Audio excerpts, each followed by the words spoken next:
সেই আদর্শ অনুযায়ী চলা তৌফিক দান করুন আল্লাহ। আল্লাহ এই ভাঙর সুলতান আজহার আলী হুজুরের ভাঙর হুজুরের নেক হয়ে এই ভাঙর বাসীর উপরে কবুল করুন আল্লাহ। এই ভাঙরকে নিয়ে দীর্ঘদিন ধরে হাজারো চক্রান্ত চলছে।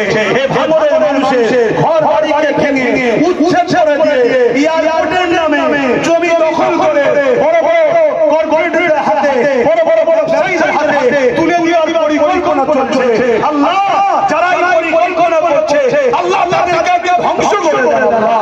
আল্লাহ যারা এই পরিকল্পনা করছে তাদেরকে মিটিয়ে দেন আল্লাহ।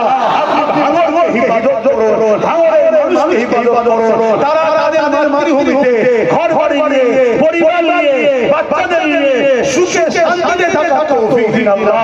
আজকের এই ভাঙরে ফটো করে আজকে এই হাজারো লোক মানুষের জনসমুদ্রে যে যেখান থেকে এসেছে আল্লাহ প্রত্যেককে সুস্থভাবে ঘরে পৌঁছে দেবেন আল্লাহ। আল্লাহ এই মাহফিলকে নিয়ে অনেক রকম ষড়যন্ত্র হয়েছে। এই মাহফিলের গায়ে বিভিন্ন রকম দাগ লাগাবার পরিকল্পনা হয়েছে। এই মাহফিলকে ফেরা ফাসাদ লাগিয়ে বন্ধ করে দেওয়ার ষড়যন্ত্র হয়েছে। এই মাহফিলকে বিভিন্ন পায়ে পা দিয়ে ঝগড়া করে মারপিট লাগিয়ে কেসের আওতায় নিয়ে যাওয়ার পরিকল্পনা হয়েছে।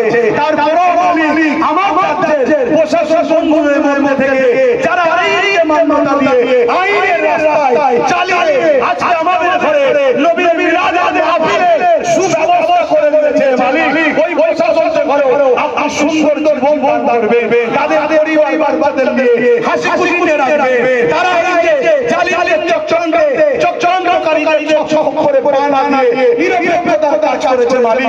এর জন্য তাদের হাতে আরো কামিয়াবি দেবেন। দুশ্মনী থেকে ওই প্রশাসনকে ঘরে নিরাপদে